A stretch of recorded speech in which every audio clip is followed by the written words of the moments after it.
Apa ini? Biadab, ini kurang ajar. Ini Taliban, ini biadab yang bertuah.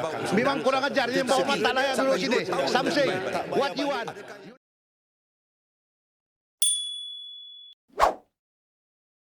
Tindakan saat akhir 10 ahli Parlimen Barisan Nasional BN menarik balik perakuan bersumpah SD sokongan mereka kepada Tan Sri Muhyiddin Yassin menyebabkan pengerusi Perikatan Nasional PN itu hilang majoriti untuk dilantik sebagai Perdana Menteri ke-10 PM10.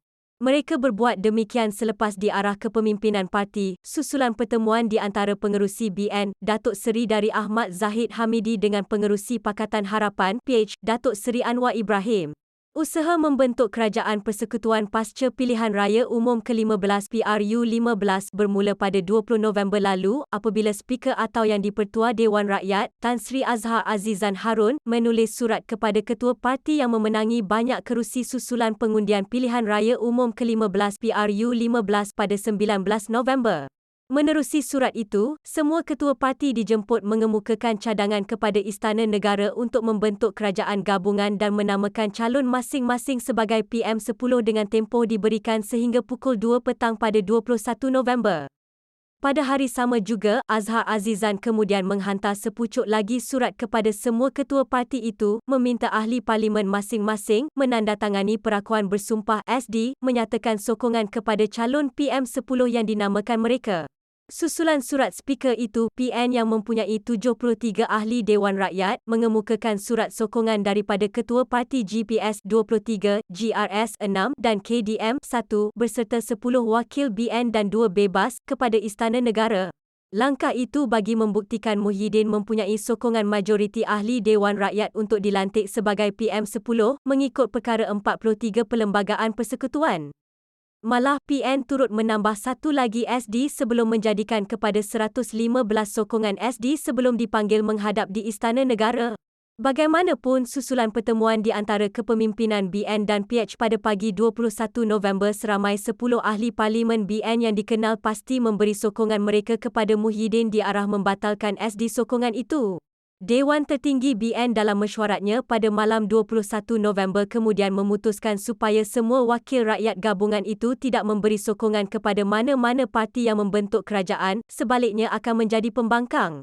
Langkah 10 wakil BN menarik balik sokongan itu hanya diketahui Muhyiddin ketika beliau bersama Presiden PAS, Tan Sri Abdul Hadi Awang, dipanggil menghadap Yang di-Pertuan Agong di Istana Negara kira-kira pukul 4 suku petang semalam.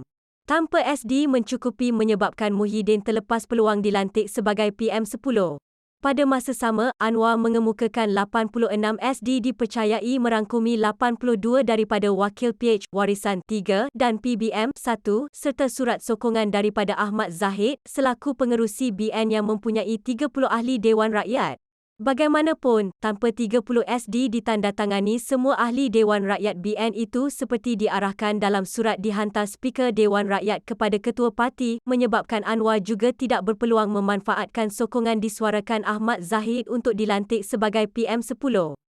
Dalam sidang media petang semalam, Muhyiddin mendedahkan bukti SD dimilikinya ketika dihantar menunjukkan beliau mempunyai sokongan lebih daripada 112 ahli parlimen terhadap pencalonannya sebagai PM10. Pada masa sama, beliau menjelaskan langkahnya menolak cadangan pembentukan kerajaan perpaduan dengan PH kerana ia bertentangan prinsip PN sejak ditubuhkan Bersatu dan PAS yang menolak sebarang kerjasama dengan PH terdiri daripada PKR, DAP dan Amanah. Susulan itu, kegagalan PN dan PH setakat ini memperoleh sokongan mencukupi majoriti minimum 112 kerusi menyebabkan tiada mana-mana parti berpeluang membentuk kerajaan persekutuan yang baharu. PH dengan 82 kerusi yang dimilikinya masih berpeluang memperoleh majoriti mudah 112 kerusi jika dapat menarik sokongan GPS 23 kerusi, GRS 6, Warisan 3, Bebas 2 dan PBM 1 serta KDM 1.